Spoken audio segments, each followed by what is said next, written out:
Good evening, everybody, and welcome. My name is Mark Kettler, and I am a lecturer here at the University of Notre Dame. It is my great honor to introduce our visiting speaker for this evening, Erik Grimmer-Solem. Before we begin, however, I would like to take this opportunity to recognize all of the fellows and staff at the Nanovic Institute who made this event possible. Professor Robert Norton from the German and Russian department enthusiastically supported this lecture. Melanie Webb and Rebecca Prince deserve special thanks for coordinating tonight's event, as do Jen Latansky, Grant Osborne, and Grania McAvoy for their diligent work in advertising the lecture. Erik Grimmer-Solem is an accomplished and laudable scholar, establishing himself as a thoughtful and influential voice in the transnational and global history of modern Germany.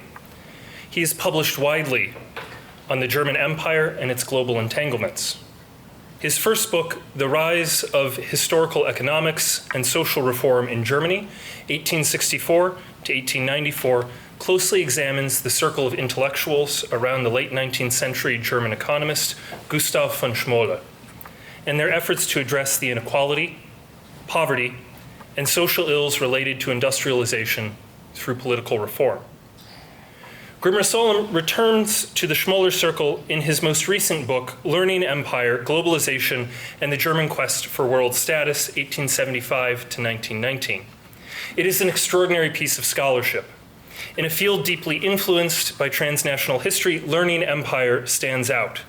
Its scope is breathtaking, its depth of research impressive, and its mastery of its subject unparalleled.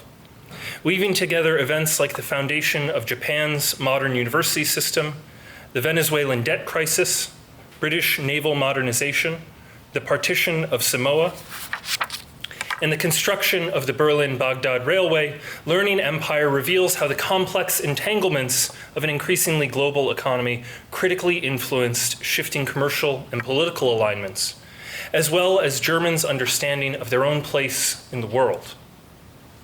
In doing so, it challenges controversial wisdom on a litany of critical issues in German historiography: colonialism, Weltpolitik, naval building, and Anglo-German rivalry, to name only a few.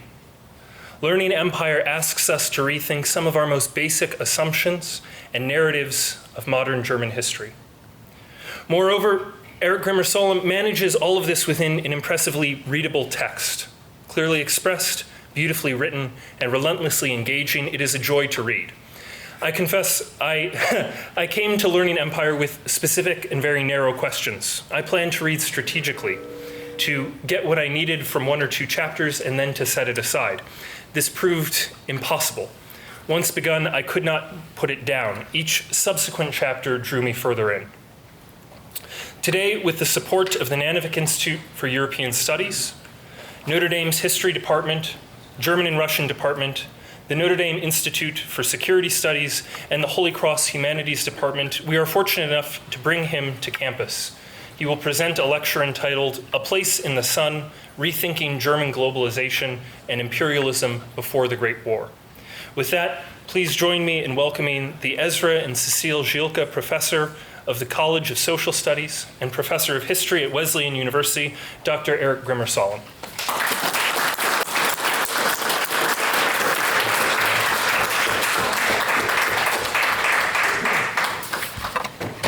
Thank you, Mark, for that really very generous, maybe over-generous welcome. It's really my pleasure to be here with you today, and my thanks to the Nanovic Institute and its fellows, to Robert Norton, and also to Rebecca Prince for all of the great work in getting me here.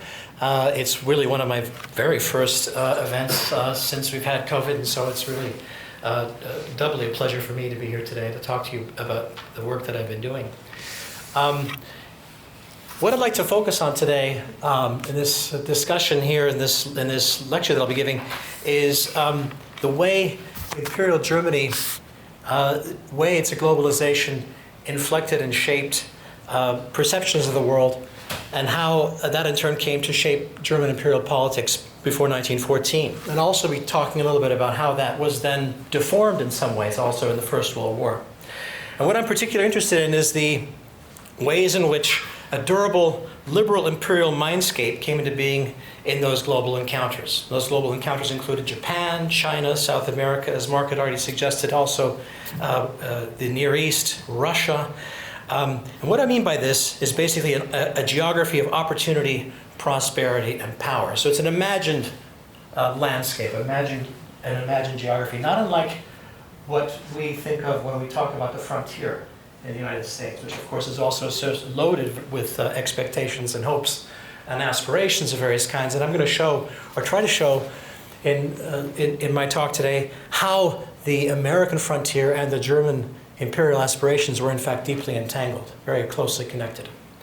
I'd also like to touch on how that vision of the world permeated policymaking in the years before the First World War, and how that was then disseminated to the public. That is, how it actually gained traction in German politics in such things as naval building, in such things as colonial reform, and of course also the growing tensions that were then, of course, exacerbated by Germany's position as an increasingly aggressive player on the imperial, but also on the world economic stage. I'm also interested in discussing a little bit about how that then evolved in the First World War, and we can also perhaps see in this process also in germinating form also the forces that would then bring about fascism in the 1920s and 1930s in Germany, National Socialism. And what I'd like to do too is to sort of show how centrally university-educated people were in all of that, right? That is, how did intelligent, highly educated people, how did they get involved in a project like German imperialism? What was compelling about that? How did their view of the world as they traveled the world, how did that shape their perceptions, and how did it make plausible the various things that Germany then aspired to do, including building the second largest navy in the world by 1907, right? These experts were really quite important, these economists that I'm going to be talking about today. And their importance is actually not reflected in the historical record, not in the archival record. The archival record is really missing a lot of what they did. In part, it was also elided. It was taken out of the archival record. Was never actually documented, and so it was an influence that for a long time had not really been fully appreciated. The extent to which they were drawn on as advisors, as important experts in drawing up a German imperial strategy, especially after 1895. And so for a long time it was conventional to narrate this time and to narrate German pre-war imperialism as something acutely dangerous and aberrant, and as a major catalyst for the outbreak of the war in 1914. I don't necessarily dispute that. I think there was definitely elements of it that were. And of course the brash, unpredictable Kaiser, Wilhelm, usually figures very centrally in these sorts of stories. As does Germany's gambit to build this large navy that it started constructing in 1897, a fleet that they wanted large enough to rival Great Britain. And of course, we have those brutal wars that were fought in colonial Africa. You're probably familiar with the Herero-Nama Wars, which were fought between 1904 and 1908, which led to the destruction of the bulk of the Herero-Nama people, which is now recognized, of course, as a genocide, one of the first genocides of the 20th century. And of course, we have the many diplomatic gaffes of the emperor, of Kaiser Wilhelm. We think of the Daily Telegraph affair and things of that nature, right? Some of you might be familiar with this. So the disruptiveness is usually chalked up to Imperial Germany's authoritarian political culture. It's an authoritarian political system, straining to accommodate the forces of modernity that were clearly coming to the fore in this rapidly changing society right before 1900. And it's usually presented as a political system that's under strain and is keen to contain those forces of change, particularly the working class Social Democratic Party, and is diverting the German public by external adventurism, right? By the naval buildup, by its various gambits in Africa, as a way basically to shore up a very much disrupted political system. Right? That's the usual picture we get. Now, often lost in that perspective is Germany's place in this wider world at the time, a wider world that was clearly being shaped not only by Germany as its rise as an industrial power, but also by the concomitant rise of the United States and Japan, the scramble for China, for example, which then became a major site of great power ambition, especially after the First Sino-Japanese War in 1895. And the tectonic shifts that would be unleashed in an already unstable colonized world that had been largely shaped by British, French, and Russian expansionism into Africa, the Near East, Southeast Asia, East Asia, in the decades before 1891. Of course, as you may know, Germany was a very late player in the colonial in colonial ambitions, really only gaining its colonies in the 1880s. And so as an upstart, as a parvenu, right, it's often seen as a disruptor of an existing and stable colonial system, right? When Germany emerged as a unified nation state in 1871, it had no overseas colonies, as I just said. It had no navy, and it had hardly any overseas presence other than that of a few merchants and planters from Hamburg and Bremen, and a few isolated missionary outposts in Africa. Yet in a very significant way, Germany was already remarkably interconnected with the world, and that was through its universities. As I'll try to show today, German universities played a key role in expanding the horizons of the German educated bourgeoisie, in gaining valued expertise about the workings of the world economy. Weltwirtschaft is a term that was used for the world economy at the time, world economy. That knowledge gleaned from that overseas travel to places like Japan, China, to Southeast Asia, to Ottoman Turkey, to South America, to North America, established these people, and particularly these economists, as authorities in the new subject field of world economy, which in turn became indispensable for the articulation of German imperial policy in the period after the 1890s. I think it'd be useful to broadly situate my project in a wider body of recent historical literature to show exactly how that perspective has shifted over the last several years.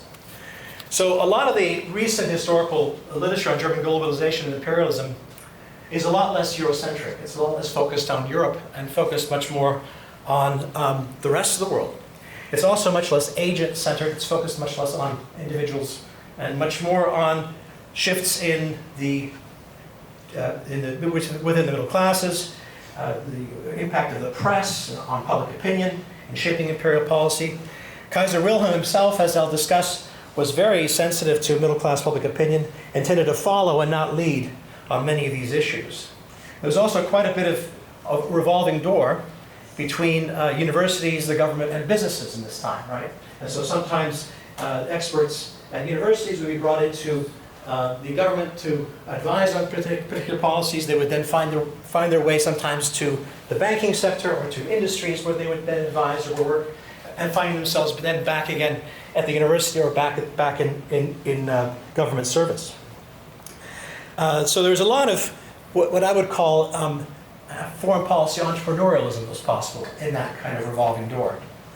And that's especially the case because the Foreign Office often lacked competent staff, it lacked experts, and so it drew on these people, many of them with this overseas expertise through their travel, to advise on key points of policy.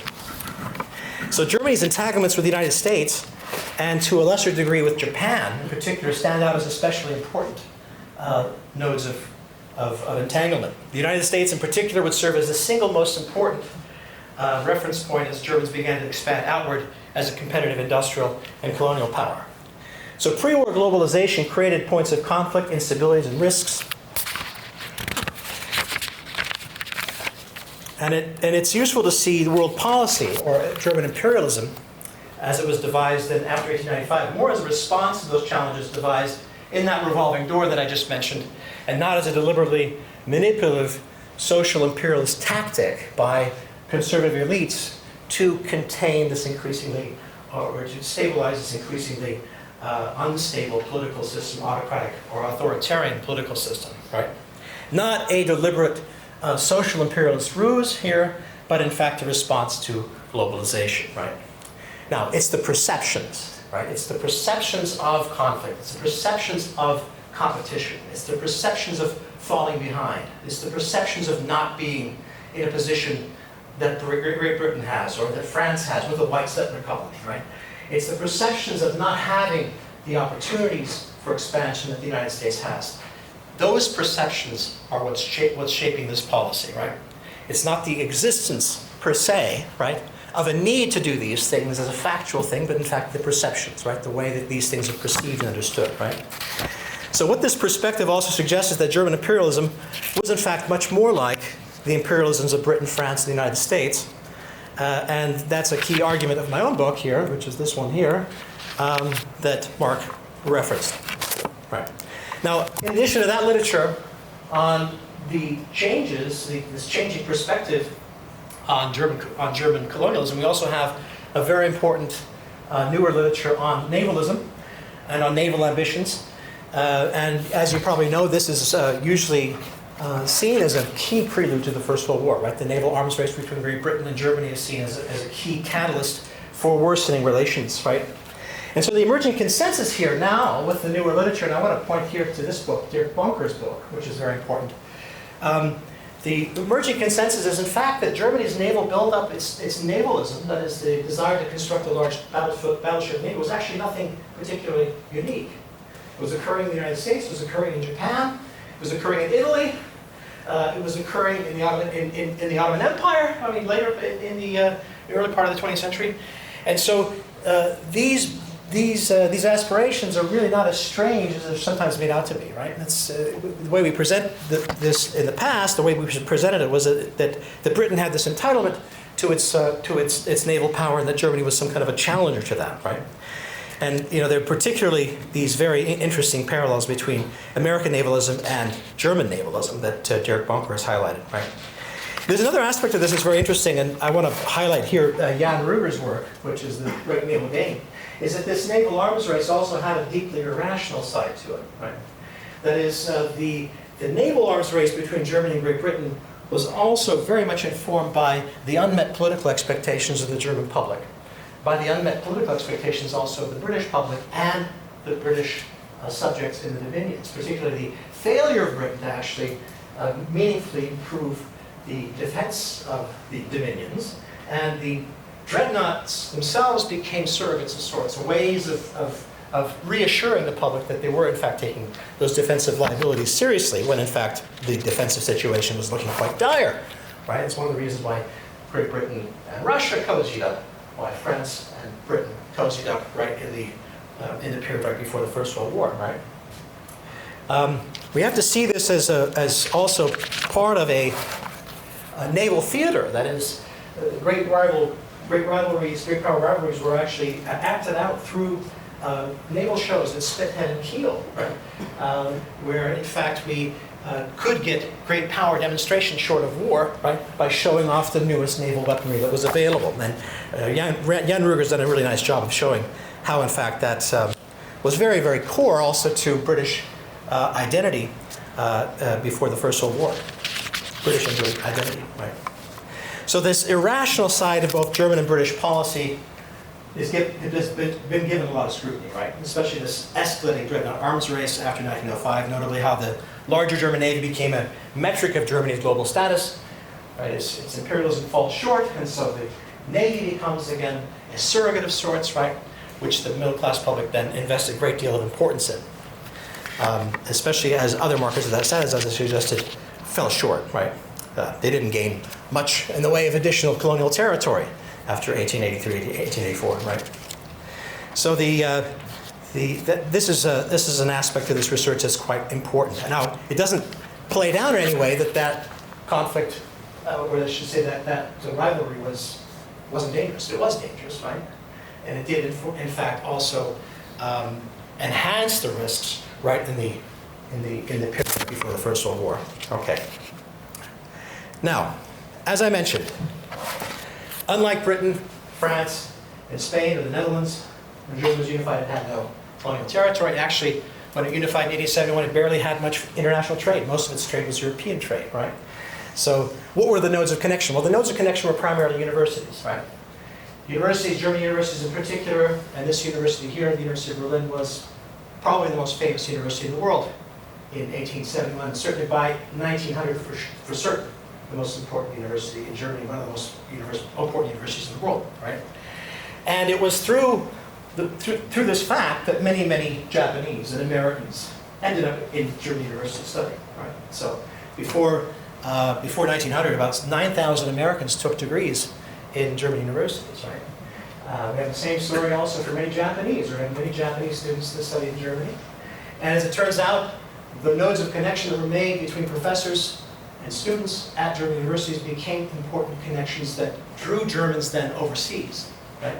To the United States, to Japan, to China, right?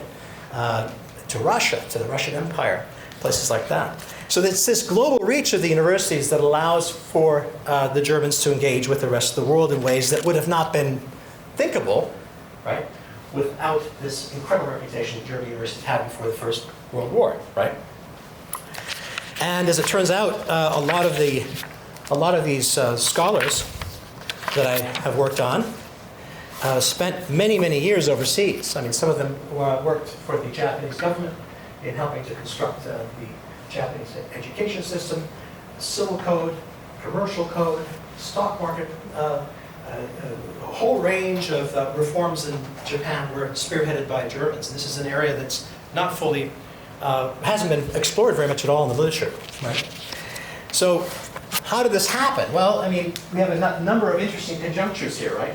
So the possibility of foreign travel was extraordinary by the 1870s, right? We have telegraphs, we have steamships, we have transcontinental railways, right? We have undersea telegraph cables that are basically weaving the world together into nodes of connection that had never been possible before, right? So after 1871, after Germany is unified, this the importance here of the Suez Canal can't be overstated here, or of the meeting of the Central Pacific and Union Pacific Railways in 1869, as making possible truly global travel, right? So as I suggested, a lot of this travel, and a lot of this early travel, particularly in the group that I look at, who are all economists trained by some of the same people, was to Japan, right? Already in the 1880s, right? So the strong appreciation of the Japanese state, particularly the Meiji state, and German medical, scientific, legal, military expertise led the Japanese government to invite many Germans to help build up Japanese universities, research laboratories, to advise on the Japanese constitution, drafting a civil and commercial code. And one of these people was Karl Röttgen. Karl Röttgen spent 1882 to 1890 in Japan as an advisor and as a professor at the University of Tokyo, where he then also subsequently took on many, many journeys to China, to Korea. He got to know much of Asia through the time that he spent then in Japan as an advisor to the Japanese government. This extensive travel here in Japan widened his horizons, turned him into an astute observer of growing great power rivalry in East Asia, particularly the intense competition for railway contracts, the intense competition for things like electrification, telegraphs, ships, railway rolling stock, sale of those things to China and to Japan. Right? The Americans were involved in that competition, the British were involved in that competition, the French were involved in that competition, the Belgians were involved in that competition. And for the first time, he began to perceive here that this was truly global competition. Right? He also saw that the British had a privileged position in the Yangtze River region, that the French enjoyed, of course, a privileged position in Southeast Asia, especially then also in South China. The Russians were encroaching in on northern China, right? And had also increasing influence in Korea during that time. And of course, the Germans left more or less on their own, without a navy, without much of a diplomatic support or presence in East Asia. And you can see here this is reflected in this quote. He tried to get growing awareness of this problem in Germany through his various newspaper articles for the Nationalzeitung, but he felt really quite alone, right, in trying to raise the alarm about the need to take greater steps, to take greater action. He was also very early on a very strong supporter, not surprisingly, of a naval presence in East Asia, a larger naval presence in East Asia, right? He saw what the British could do and how they could, of course, also enforce their various ambitions through naval muscle. Sometimes that was enough just to show up with ships, right? To persuade, through gunboat diplomacy, persuade viceroys in China to change their position, right? So, the other reality that was emerging at the time was this the rapid demographic growth of Germany, right? So Germany had a period of lower mortality and very high fertility, as you can see, that really peaked right around 1910. And as you can imagine, this demographic growth weighed like a nightmare on many Germans, right? They were predicting basically 200 million Germans by the year 1999, right? But today, of course, that seems utterly absurd, right? In fact, they've got the opposite problem in Germany today, right? They have less than replacement birth rates, right? But at the time, it appeared that the only way that they were going to be able to employ these people is by expanding industry, right? By exporting, by importing raw materials, getting access to key raw materials. So this became an acute source of anxiety, right? Without a Atlantic standard of living, it was the only way that you could do that, right? Was by increasingly exporting, expanding industry, right? As John Maynard Keynes described it later, he said the German machine was like a top which to maintain its equilibrium must spin ever faster and faster. And that was in many respects true. Now, this is related very much also to the increasing interest of the United States at this time, right? The United States, the Homestead Act in particular, the robust expansion of American farming into the upper Midwest, places like Indiana, places like Illinois, Wisconsin, right? The Dakotas, the massive shipment of grain from the United States to Germany was causing acute problems in farming that was under-equipped, outdated, indebted, right? And that had much smaller scale and much less fertile soils, right? And so one of the economists that was sent by the Prussian Ministry of Agriculture to the United States to study this problem and to sort of get a sense of how much worse is it going to get? How much more competition are we facing from the United States? What can we do to our own agriculture to get it so that it can compete with this colossus with the United States? It's not just the United States, clearly. Canada's also coming online with its grain growing. So is Argentina, right? But the United States, of course, in particular, was a major player now in global agricultural commodity markets. Of course, with refrigeration, that would become also be extended to livestock, right? We extended to things like beef and pork and so on and so forth. So one of the economists I looked at is Max Zering. And Max Zering undertook a massive journey in 1883, subsidized here, as I said, by the Prussian Ministry of Agriculture, to North America to study the Homestead Act. And it's in North America during these travels that he begins to eye the thriving German-American farmer communities in the upper Midwest. In particular, he was impressed with St. Paul as a site of German colonization, as he described it. As you can see here from this quotation, he definitely sees the growing presence here of these Germans there who are losing their identity as Germans, right? Who are no longer Germans after one or two generations, who become Anglos, right? He sees this as a real problem because not only are the skills of those Germans who are in the upper Midwest contributing to the problem the Germans facing, right? This competition for agriculture, but Germany is also losing this valuable human, right? These valuable people, right? To the United States, to the British Empire, right? They could no longer be used for Germany's own projects. And as you can see here, he was very impressed also by the self-reliance, by the entrepreneurialism he witnessed in North America, and he believed that Germans could somehow be cured of the traditions of subordination to authority, to lack of self-reliance, to this debilitating tradition of authoritarianism through a frontier, through frontier colonization. I mean, it's very much the vision that Frederick Jackson Turner has, right, of the frontier, when he gave his famous address at the Columbia exhibition, right? This is a liberal idea, right? This is a liberal idea. It's informed very much by Duden, and it's informed a lot by de Tocqueville. Right? It's informed by Ratzel, who was, by the way, also a close correspondent of Frederick Jackson Turner. Lebensraum, this idea of living space, was originally a liberal idea, right? That you would basically create a self-reliant, self-governing citizenship by the expansion of the frontier into these new virgin lands, right? That's the vision. And you can see here this is very clearly part of Max Zering's vision. He becomes an ardent supporter then of German colonization. He initially wants to go to South America to discover what possibilities are there. He then shifts his gaze eastward to the Polish territories of the German Empire, right? And he founded the Society for the Promotion of Intercolonization to encourage German settlement in areas that were predominantly Polish. Right? This is Poznan, and this is also West Prussia, those territories in the extreme east of Prussia, right?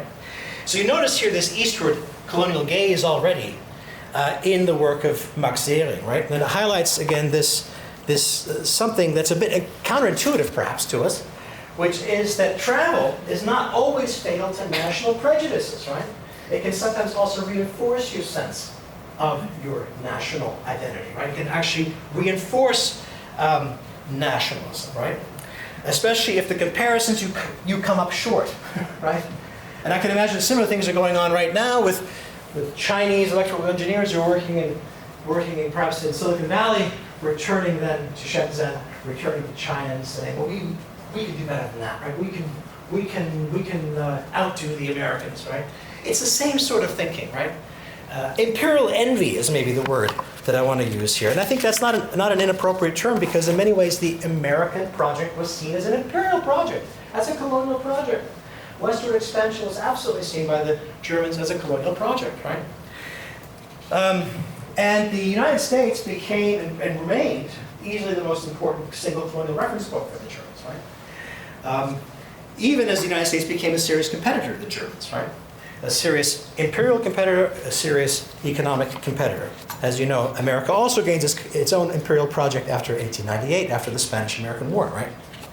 Now we add to that, of course, the United States' protectionism beginning in the 1890s, right? So we have the McKinley Tariff in 1890, we have the Dingley Act in 1897, as well as many trade treaties and trade policies with South and Central America, with states in the Caribbean, which seem to suggest an increasingly pan-American direction, possibly an American customs union that would close off the Germans to its exports to the Americas. The American market was very important for the Germans. Not just the North American market, but the South American market. Chile saltpeter, guano, cacao, coffee.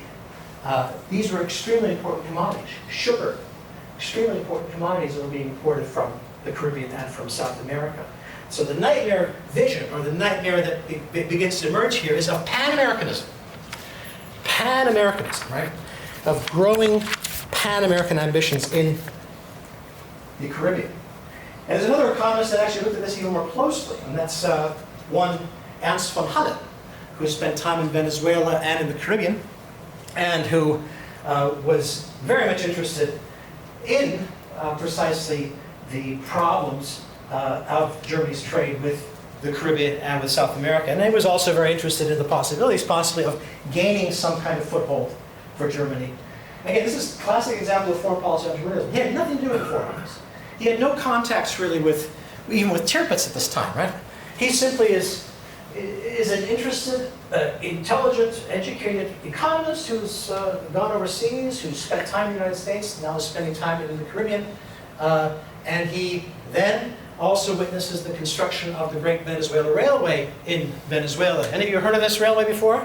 Most people haven't heard of it. It's the biggest foreign investment of the Germans before they invested in the Baghdad Railway. Right? They built a gigantic, a very, very well-built, not a gigantic railway, but a very well-built railway between the ports of La Guaira all the way to Puerto Cabello, and he actually was on that railway when it had its opening run. And of course, the other thing that's important to remember here is that Venezuela had very important German merchants and planters. In fact, they were the predominant demographic there as foreign investors and as foreign planters. In fact, the Venezuelans called the foreigners alemanos for that very reason, right? So it's quite interesting. He observed this. And he also was a keen observer also of the growing size of the American Navy, which he witnessed in Newport News when he was in the United States. Right? So he was clearly someone that had been observing these things, and he was also studying American trusts, so there was also concern about American oil trusts and the trustification of many other industries in the United States. This sense of this colossus, this American colossus, increasingly closing off markets, dominating markets, is this picture that he has here. And he's also very much concerned about the fact that the vulnerability to closing off trade to Germany, particularly also blockade, was something that was deeply acute, right? He became very alarmed here by the American protectionism, combined with the trustification of American industry and its growing naval power in the Western Hemisphere. You can see here this quotation from 1890 sums a lot of that up, right? And it's important here to point out that these are not yet realities, but perceptions. They're fears, they're anxieties, right? But they become very influential. They become influential because, as it would turn out, Ernst von Halle would become the single most important economic advisor to guess who? To Alfred Tirpitz, who was the architect of the German Navy. Right? In fact, Ernst von Halle was indispensable to Tirpitz in getting the naval legislation passed because he wrote all of the memoranda that accompanied the draft legislation when it went to the Reichstag. It was written by Ernst von Halle. Right? Most of that accompanying literature. Right? And as you can see here, Tirpitz himself had spent time in East Asia, so he was aware of the fact that Germany was in competition with the rest of the world there. He talks about the ruthless advance of the British Empire idea. He sees the Russians, of course, in northern China, especially then also Korea. Right? He sees this rising, impressive rise of the Japanese in East Asia. The Japanese, by the way, by the 1890s, increasingly no longer relying on German expertise, having their own expertise, being able to produce their own expertise through their own universities, right? And the Japanese are no longer buying as much American and German and British equipment. They're producing their own increasingly, right? And so there's also a sense here that markets are being lost, that they have to be gained somewhere else, maybe in China. Maybe they would be in China that those markets would be gained. So you see here this quotation is from a letter that he wrote, another economist, in 1897, right before he became the Secretary of State for the German Navy, right? Now, something else was going on that, of course, many industrialists and many people who were observing trade knew, and that was that Germany's terms of trade were shifting. Right? That is, as industrial goods, as the price of industrial goods fell, relative to primary products, that is, raw materials and food, right, the terms of trade shifted against Germany. Right? That is, you had to export ever more industrial goods to purchase raw materials and food. Right? So the shifting terms of trade, the reliance on a relatively small domestic market, which couldn't fully exploit German scale economies and steel, right? In some of these new industries where you need a very, very large plant. This added to this sense of we need larger outlets for our exports. We need larger outlets for for the growth of our industry, right? And a sense that Germany would have to work very hard to seize whatever remaining markets there are while they're still open, right? While those markets are still attainable to the Germans, in the Ottoman Empire, in South America, in the Caribbean, in China possibly, right? And ideally also possibly a base of operations somewhere, maybe in the Caribbean, right? Maybe in China, right? And of course they do eventually gain a foothold on the Shantung Peninsula up here in the colony of what was then Kiao. That is Tsingtao is the town there, of course, this leasehold that they gained for themselves in 1897, which I'll talk about a little bit. In any case, there were other economists that were part of this process of learning about empire, right? About learning about these global entanglements, and that included Hermann Schumacher. And this is a map of his journey that he took in 1897, and who was part of a mission, actually a special commercial mission that was organized by the Imperial government, by the federal states, and by an industrial interest group called the Central Association of German Industry, who then spent nearly a year in East Asia. And the aim was, again, to scout out what opportunities there might be for Germans to sell railway rolling stock, to be involved in railway construction, right? In China, particularly after the First Sino-Japanese War, with the opening up of China, with concessions now given, right, to various states that were eyeing this, right? And the aim was, again, to find ways to sell more German arms, more warships, more railroad equipment, more telegraph equipment, right? In East Asia. And here he also observes, again, the acute vulnerability of the Germans in East Asia, the fact that they have no naval muscle there of any sort that the British have. And he sees the Germans here as as a mollusk without a shell, is one description he gives, right? We're basically like a prone mollusk without a shell, right? And so he returns to Germany and becomes also a very important advisor to Tirpitz in the naval construction. Right? He also was aware, of course, that that the time was short, that action had to be taken of some kind, right?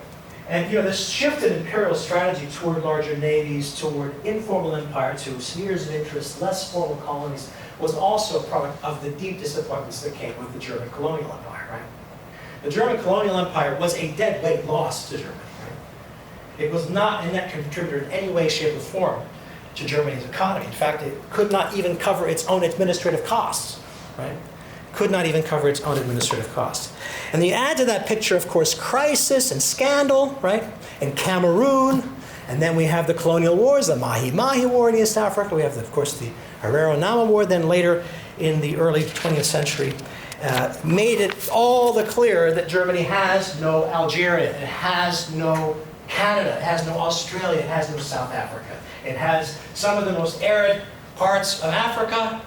It has areas that have no holding capacity for white settlers. And so you can imagine the vision that Zering had, right, of finding a place where white settlers could go and become these liberal stakeholders, right, in a new Germany, a reborn Germany somehow.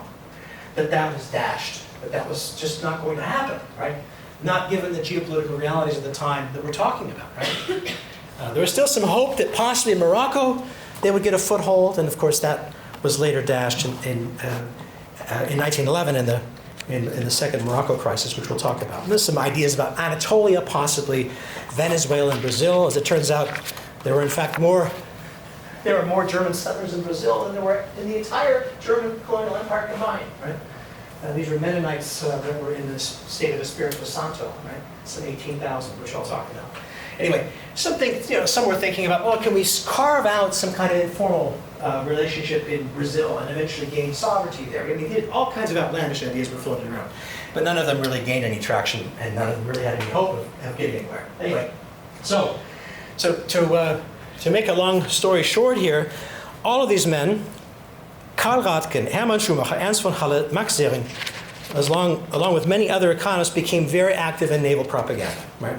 They became willing participants in disseminating the idea of a larger battle fleet navy. They gained for themselves, of course, the name fleet professors, Flottenprofessoren, as they were known, right? Fleet professors. And as I said, Ernst von Halle was very critical in that, right? In that propaganda effort. So we're not talking about people who were somehow duped into doing this, right? Somehow sort of fooled into doing it. They were active participants in this sort of thing, right? They believed that this was necessary, that this had to happen, right? Now, I can't drone on too long, but I just want to say that the two Navy laws that were passed, and it was very successful, this naval propaganda, right, that was disseminated in the German public. The two Navy laws were passed in 1898 and then 1900. By 1907, Germany was the second largest naval power in the world. So they built a very large battleship fleet, a risk fleet, a deterrent fleet that would possibly dissuade the United Kingdom, the United States possibly, from harming Germany's growing maritime interests, maybe also force these states to make concessions to Germany, make Germany, to take Germany seriously in these negotiations, maybe offering some leverage, right? That was the idea. And of course, despite spiraling costs, this is extremely expensive to build a navy, right? Majorities in the German Reichstag were found for every single naval bill brought to a vote before the First World War.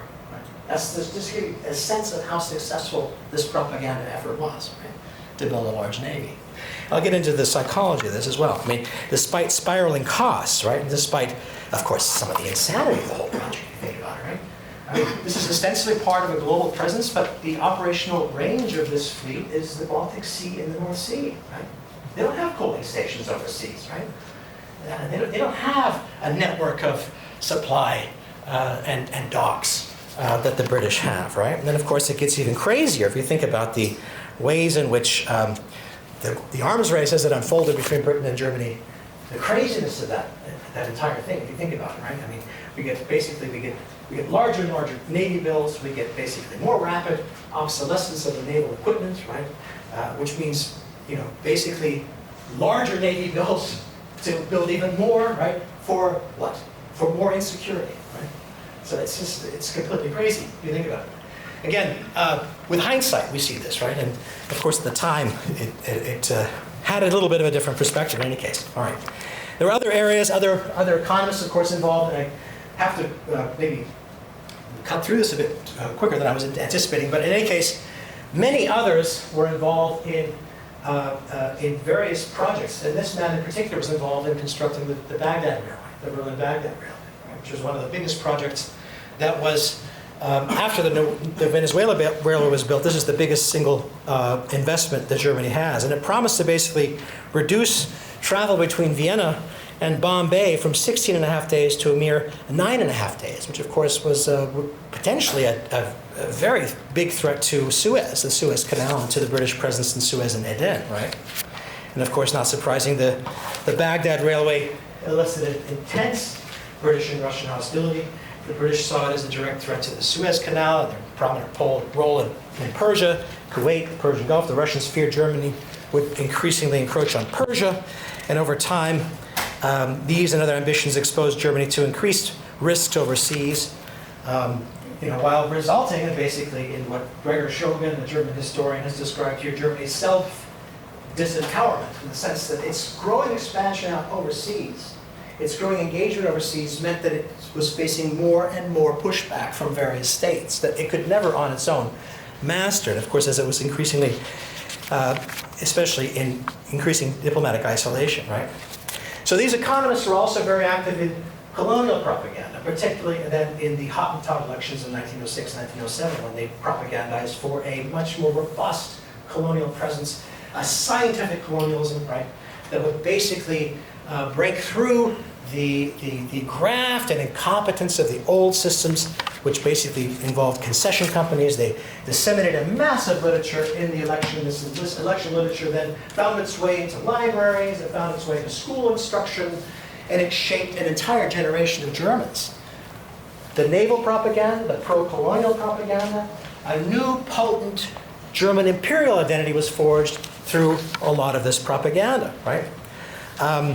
This was routinely used here, as I said, as instructional material in schools and in universities. We have, of course, then also these economists, and Ackman in particular, involved in colonial reforms. We have the new Colonial Institute founded for the scientific colonialism, right? It's belief that through science, ultimately, you would be able to make these money pits, these colonies, flourish somehow, right? By digging deeper wells, by having larger cisterns, by having dry farming. I mean, there's all kinds of outlandish notions were floating around. Railways were supposed to create basically an acquisitive, sedentary peasant who would then contribute cotton to the world market and would then alleviate the need to buy American cotton. I mean, these notions were out there, right? They were part of the concerns about Germany's balance of payments. Of course, its reliance on raw materials, right? And this founding of the Hamburg Colonial Institute was an important, very important moment. And of course, the realities of the colonies are, you see here the total German inhabitants in the German colony, right? There's 15,000 people, and of course, as I mentioned, the colonies themselves never really materialized in terms of becoming very lucrative objects of investment, right? And there's very little in the way of, much in the way of what Germany actually achieved. And of course, it gained really very little. I mean, in that time period that I'm talking about, between 1895 and 1914, I mean, we're basically talking about failed ambitions in the Caribbean. They wanted Guam, and they wanted some kind of access to the Philippines. That didn't happen, of course. They had ambitions in Samoa, right? Samoa's partitioned ultimately between the Americans and the Germans, right? So they get a concession in China, Jiaozhou Bay, right? Kiao Chao. Well, they sink massive amounts of money into that colony. The Navy actually administers it directly. And who's the biggest beneficiary of that? Well, it's the Japanese. The Japanese are the biggest beneficiaries of Jiaozhou Bay. And in fact, the penetration of the Chinese market never happened for the Germans, right? The Chinese were actually able to outflank the Germans in the Shantung Peninsula. No springboard to China materialized, right? And despite the involvement in the construction of the Baghdad Railway, colonial ambitions in Anatolia, largely pipe dreams, never really materialized. Now, this did have, though, I think, a longer-term effect on the German public and on the youth, particularly the middle-class public, right, who became very invested in the Navy, as I said here, as a surrogate, right? As a surrogate for the failed, in many ways, failed colonial ambitions that they had, right? The youth in particular, young people in particular, this is satirized here by Thomas Tiro Heine in Simplicissimus, right? These patriotic children, This is in 1907, right? Vater, darf ich mein Schiff zum Flottenverein bringen? Father, may I bring my ship to the Navy League? Right? Kids are interested in going to the Navy League. And, you know, dear parents, I cannot stay with you any longer. I've heard that you're social democrats, right? These young people, increasingly patriotic, increasingly fervent in their patriotism, and also with an imperial nationalism now, right? Increasingly racialized also, this notion of German imperial national identity, right? And in the colonial encounter, especially also in those wars in Africa, right? There's been a lot of literature on that specifically in the last 10 or so years, or 10 or 15 years, right? So those ambitions, right? Thus, even Germany's world policy, even though that had fallen flat, you know, it amounts to basically an isolated leasehold in the Shantek Peninsula, half of Samoa, and a few tiny islands and atolls in Palau and the Mariana Islands. The metropolitan ambitions, the ambitions in Germany, were made sky high, right, for some kind of future for this project, right? Weltstellung, Weltgeltung, world position, world status remain extremely important. We see this time and again in many, many examples, right? In the years of the Navy League, the German Navy League, which was founded, in fact, by industrialists and then led also by many academics, churned out massive amounts of naval literature, naval magazines, books. There were massive crowds at German fleet reviews. Public opinion was shaped very strongly by these nationalist associations, right? This becomes a major force in German politics. The German Navy League numbers nearly 500,000 people, right? By 1914. It's a huge, huge organization, right? You could see there, if you traveled by rail in Germany, you could see the Navy League's magazines and newspapers. You know, they're in barber shops or in the railway cars, right? The kids are wearing the seamen's outfits, right? The Matrosenuniform. Navalism was part of the background noise of German politics in the years right before the First World War, right? It's really, really quite striking.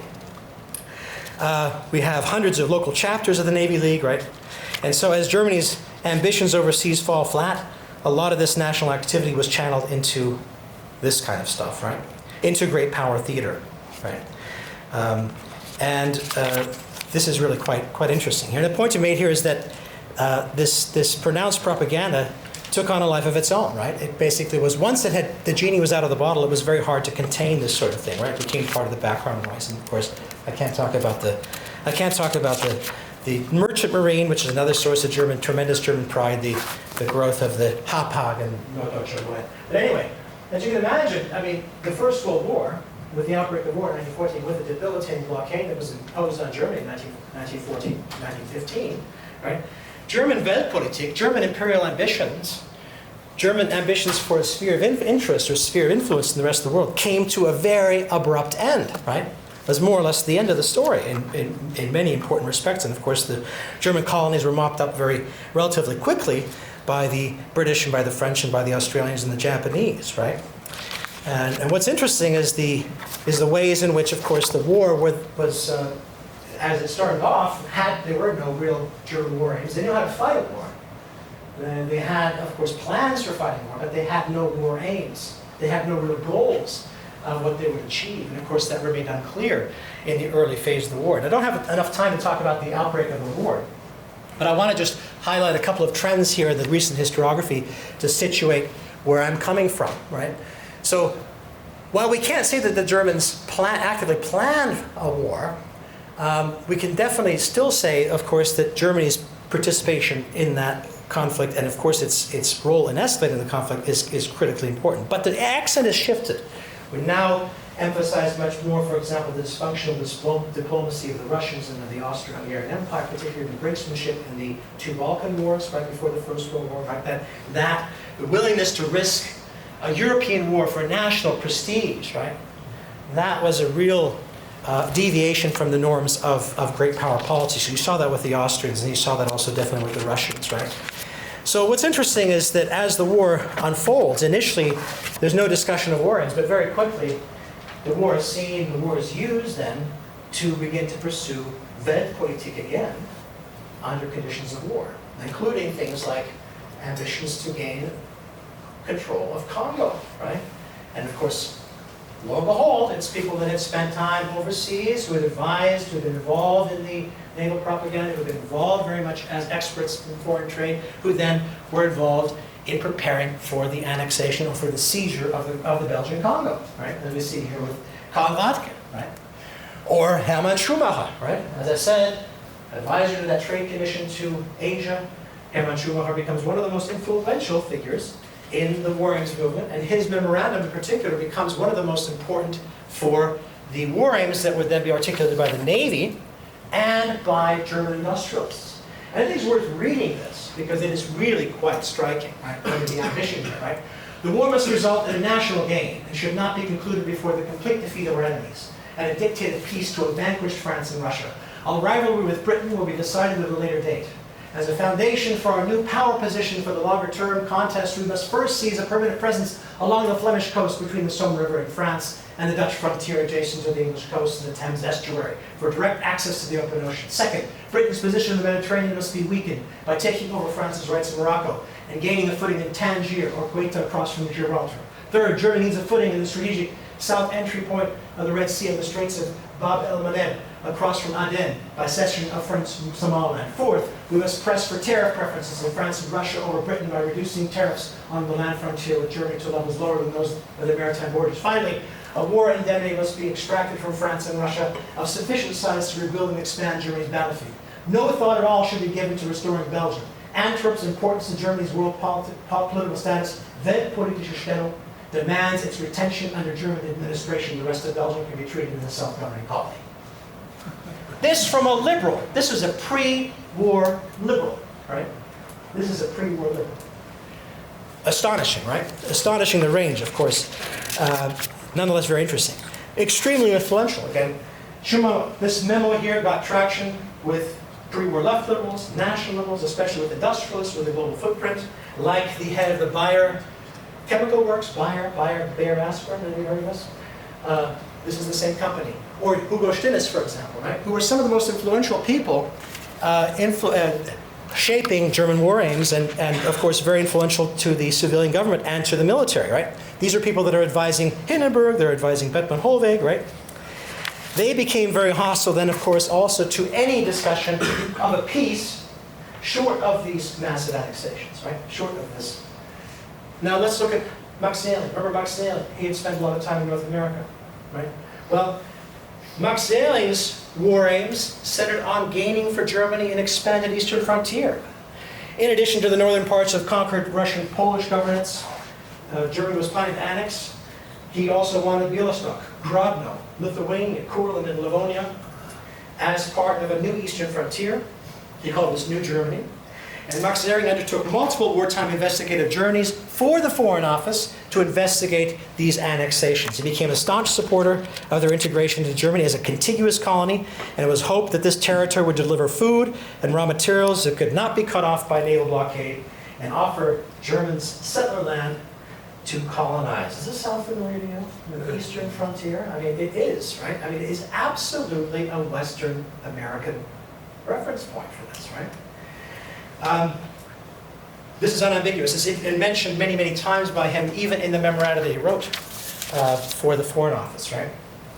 And the ultimate form that these annexation positions took, especially after the peace resolution in 1970 and resignation of the Chancellor Bethmann Hollweg, was this new umbrella party called the Vaterlandspartei that basically pushed for a massive annexations program in Russia, in Western Europe, of course, a victory as a victorious war, and of course those crushing indemnities became huge. Right, 750,000 members of the Vaterlandspartei. It gives you an indication here of the ways in which this had these ideas, this liberal imperialist vision, right?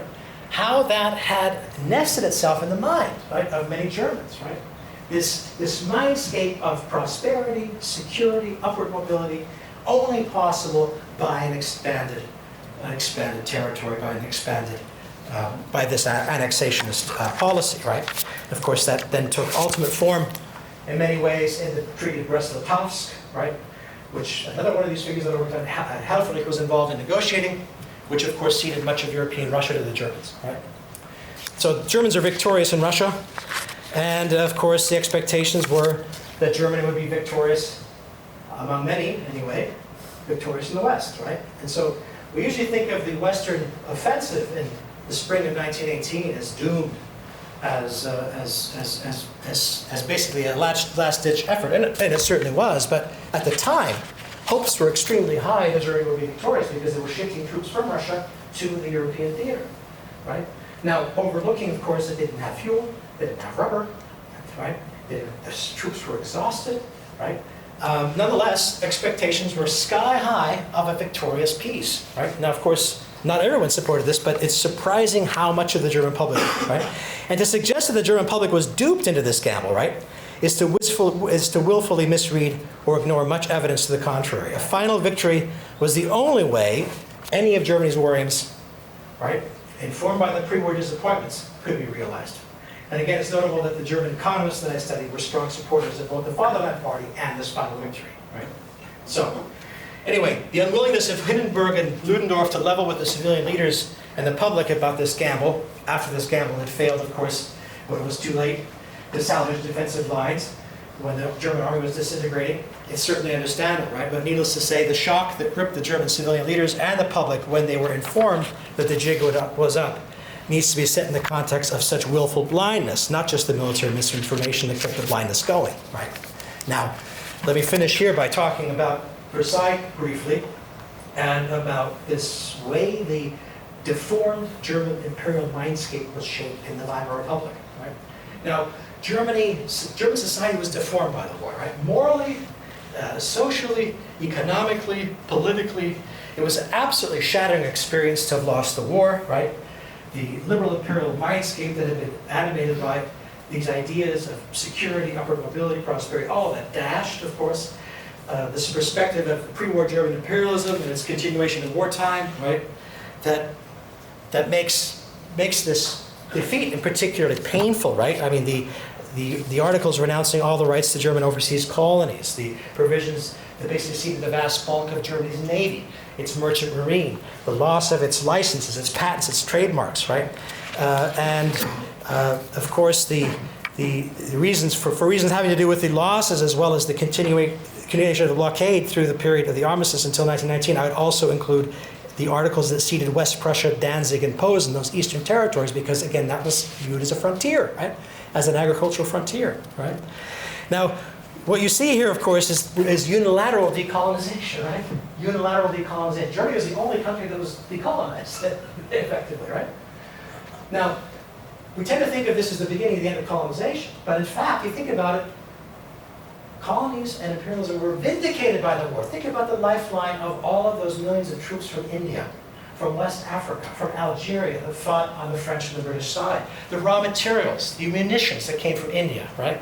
Australia, New Zealand, right? These were key to British victory in the end, right?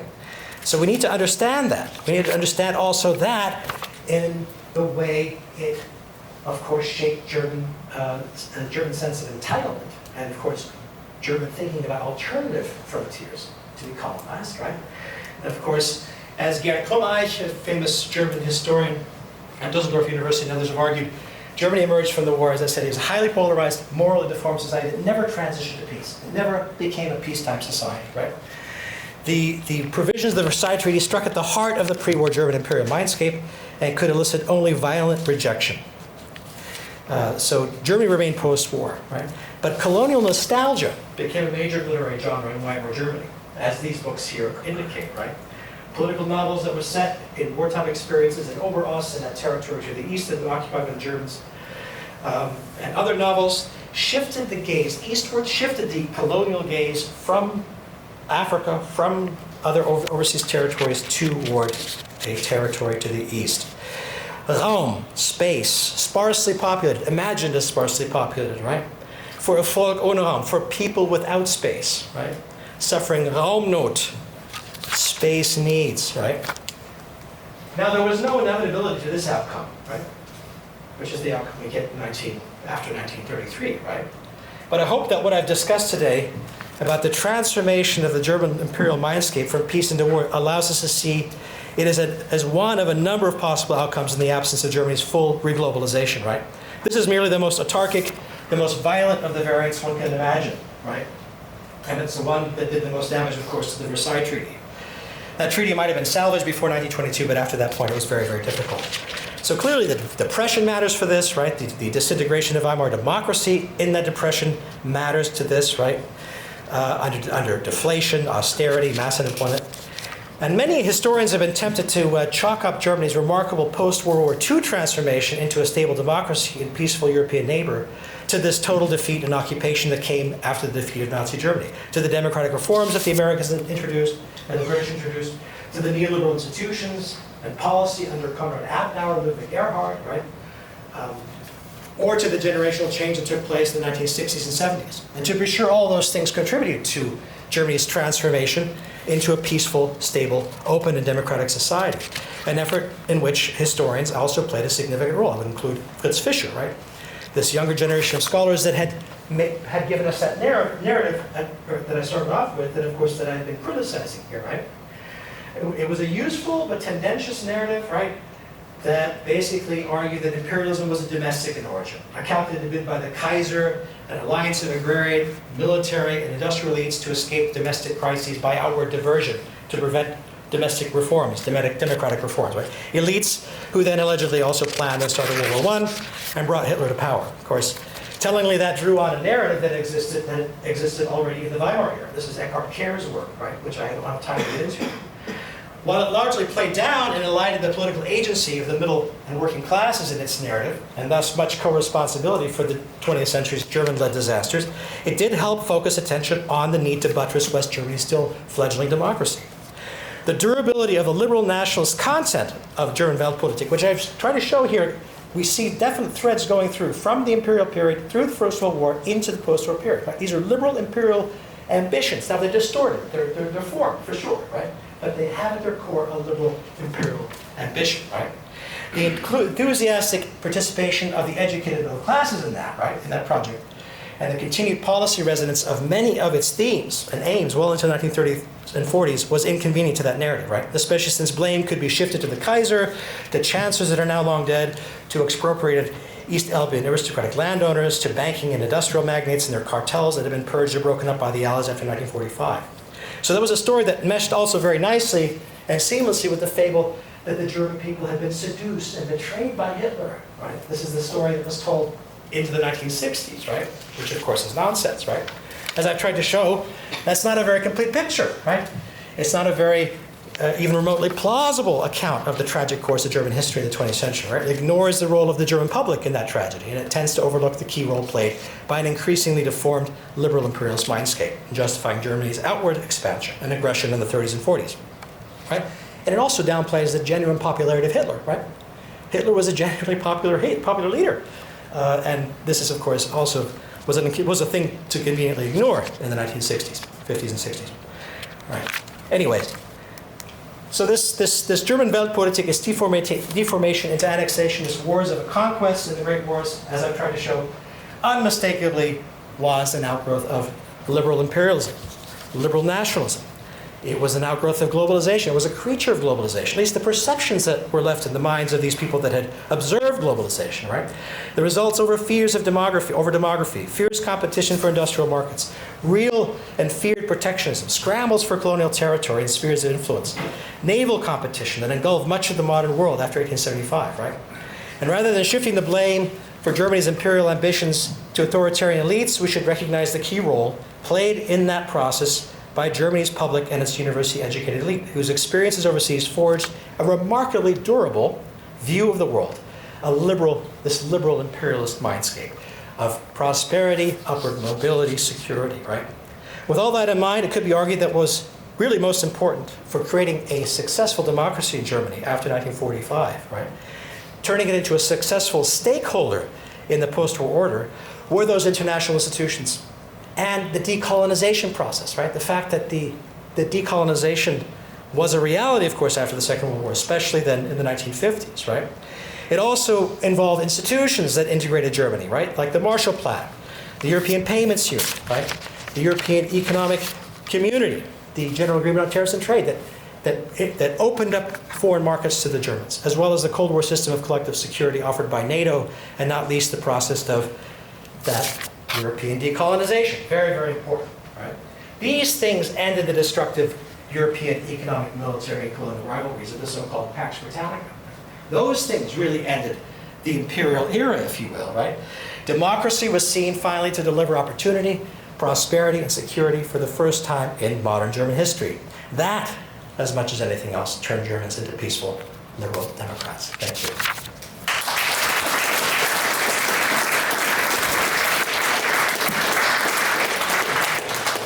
Thank you, Erik Grimmer-Solem, for such a wonderful and engaging and thoughtful talk. I think we have time for questions if you're up for it. Sure. We have a tradition here at the Nanovic Institute that the first question always goes to a student, so I'll open the floor. Do we have circulating, Grant, do we have circulating I got a sip of water here.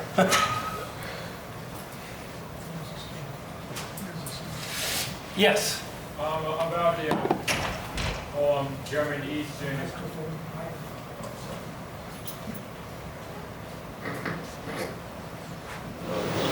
so about when you said about the German Eastern European provincial plans back in 1914, were they used as inspiration for like the whole Lebensraum and living space idea? Lebensraum. Yes, I mean you're talking here. We're talking here about these ambitions in Eastern Europe.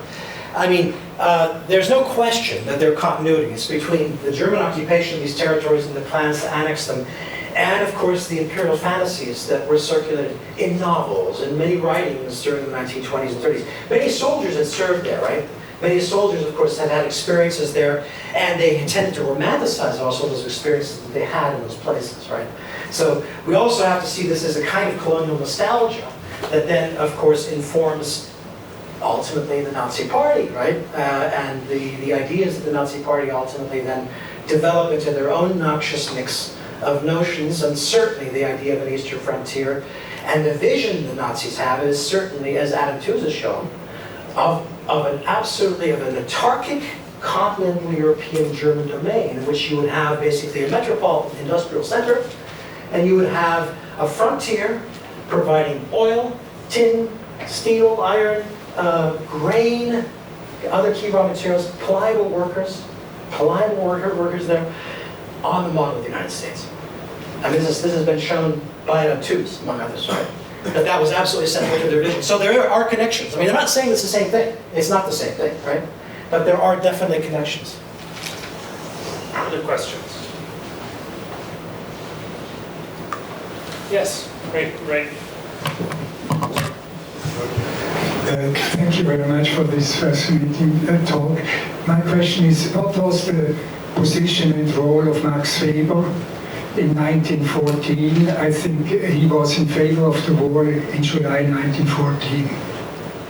He was, but unlike a lot of other academics, Max Weber was aware that the German people were being provided with very, very selective information about the war.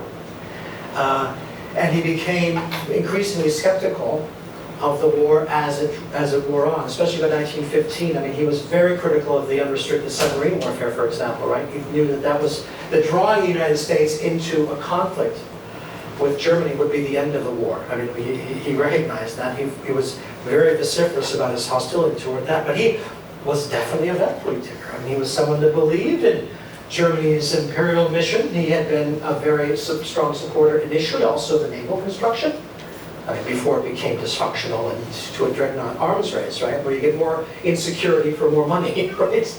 That craziness. He recognized that was counterproductive. Of course, the diplomatic isolation of Germany was something that also worried him. But he was an imperialist. He was a liberal imperialist for sure, right?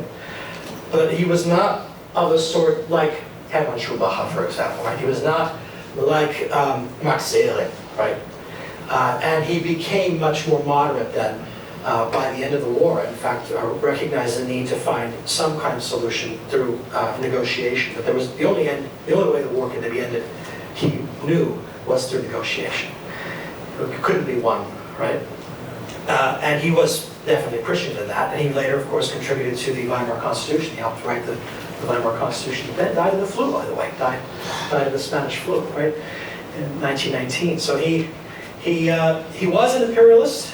He was a supporter of naval expansion. He was very much a supporter. He gave a very famous speech in 1895 when he became a professor at Freiburg University that really shows this fervent liberal imperialism, right?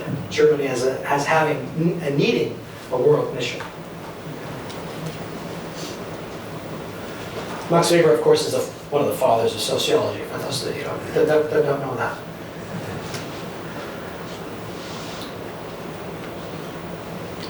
Any further questions? Any further questions? Are there any further questions? I have to ask.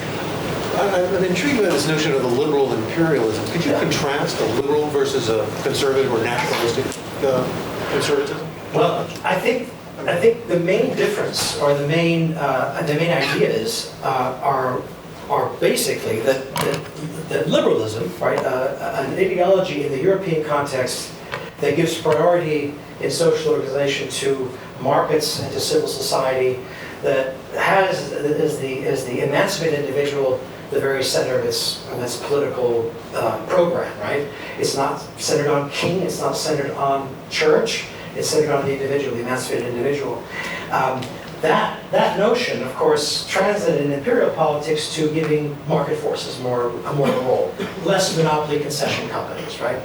Less use of coercion in the colonies. So the liberal imperialists believed very strongly that what you had to do is you had to incentivize the natives, right? You had to provide them with monetary incentives. You had to build infrastructure so that they could bring their goods to market, right? Not through punitive taxes, not by forcing them to work on plantations, right? So it's a different vision in terms of how you organize your colonial your colonial policy that emphasized much more acquisitiveness, right, of the natives, giving them incentives so that they become productive parts of a national and ultimately an international division of labor.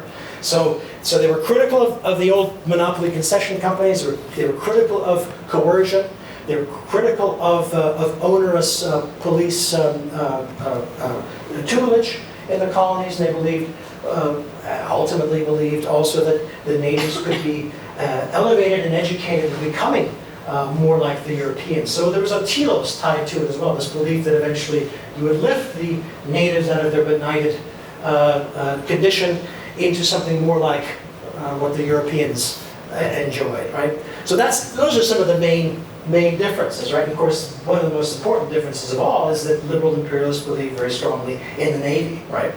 The Navy as an important part of Germany's presence overseas, as an expression, as ultimately as a steel and rivet manifestation of Germany's mission in the world, right, to bring about improvements. And they saw themselves, of course, also as a nation of science and of culture, right? And they believed that they had an important contribution to make in the world, and that the Navy and a naval presence would help them do that sort of thing. It sounds all very outlandish to us today, but that was very much part of a liberal imperial program, right? So the naval construction was very, very central to the liberal imperial program, right? And so in that respect, I mean, after 1895, we really see Germany pursuing an increasingly liberal imperialism, right? So even Kaiser Wilhelm subscribed to this, right? And it gives you an indication also to the extent to which Kaiser Wilhelm was very sensitive to changes in public opinion, right? And especially the influence of the educated bourgeoisie in Germany, right? Tirpitz was himself too. I mean, Tirpitz himself was very, very much in that mold, right? Of course, it gets deformed and it changes, but those were the initial ideas, right, behind this liberal imperialism we call Weltpolitik. Yes, Bill, over here. I'll just speak up. First of all, thank you. I thought it was just fascinating. I've been following Mark's work a bit, and so the thesis itself doesn't surprise me, but the way you fleshed it out is just so fascinating. You gave a number of reasons of why post-war historians would have had a blind spot for this kind of explanation, and that makes great sense to me. But I wonder if there isn't another reason why contemporary scholars and intellectuals are less willing to go down this road. And I'm speaking now from my own field of literary and cultural studies. You know, when so many people were attached to Said or his disciples, and there's the assumption that we know what it's all about. We don't even need to ask anymore what imperialism and colonial ambitions are about. And so we missed that whole opportunity to do the inquiry that you've offered us. Anyway, I just wanted to ask you if you buy that. And then secondly, if you don't mind, you mentioned briefly literature and as a kind of a bastion and a vehicle. Very important. Yeah, not to be underestimated at all. I mean, these novels in particular, Faucon Home is one of the most influential. Right. But that made me think during your talk about Theodor Fontana's Effie Priest, and I never thought of it as a novel about empire or colonies, but I think it might be. You know, Fontana spent so much time in Great Britain, as I'm sure you know, and then he offers what it seems to me now, in light of your talk, to be a kind of an ironic, if somewhat distant critique of this whole enterprise, where Innstetten is really only using this to climb up in the hierarchy. Absolutely, I think you're right. That there, obliquely, certainly in Effie Priest, there's a critique of this for sure to be read in there. I think your point about Said is that, of course, Orientalism itself, the book, investigates a very selective literature on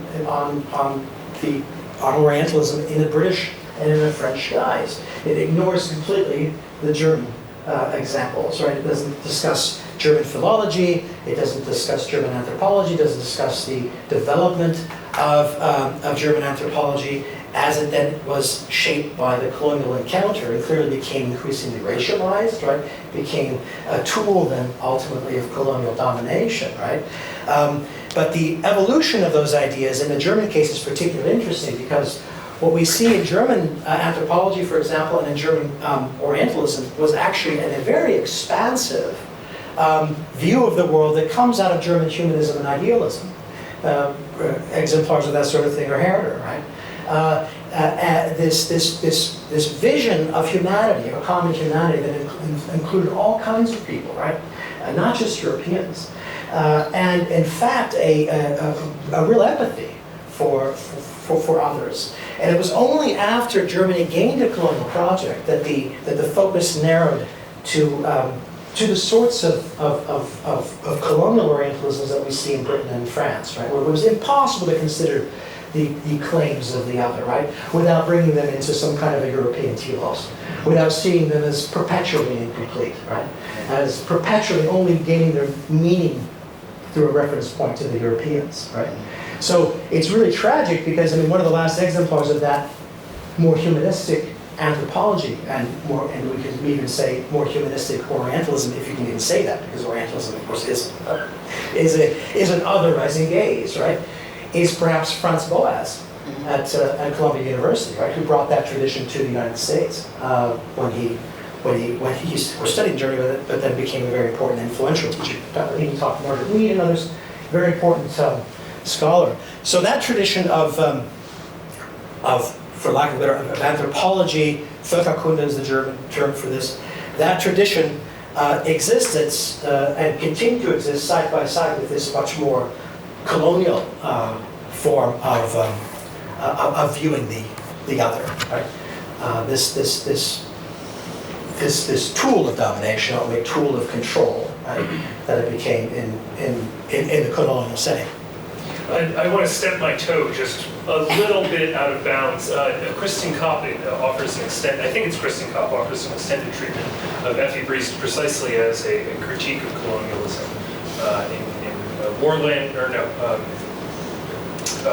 Germany's Wild East. There's also, I would just mention Glenn Penny's work on German anthropology, on Bastion is very, very good on this, if you want to read a little bit more about German anthropology and also Orientalism. Oh, so I was very curious as well. We have time for one more question. I'll be selfish if there's. Are there any other questions? Not anymore. Everybody. No, I'm really interested in this idea of literature as generative of colonial mindscapes or imperial mindscapes and fantasies. And I was wondering if you can think of any other pre-war liberal imperialist literature oriented towards the Eastern Europe, besides debit and credit, besides... This is Gustav Freitag's Yeah. famous, notorious, I'm not sure how to describe it, novel, which of course also unpacks the anti-Semitic tropes, of course, were also very much part of this gaze toward the East. I have to think about that a bit, because I think, I have a pretty good grasp of the literature that comes into being during the war and then after the war, but not really before the war, right? There was certainly some romanticization of Russia, especially after the big Stolypin reforms, right? Yeah. How it found itself into literature, German literature, I'm not too sure. How that actually took form as literature, I don't know. It's an area that I haven't studied. It does seem like you can find a lot more exoticized literature of overseas potential colonies before the war, but not very much in the East. On the East, yeah. No, that's true. I mean, I'm sure there is. I just can't think of any right off the top of my head. So sorry. All right. We might have time for one more short question, brief question. Otherwise, please join me in thanking Erik Grimmer-Solem.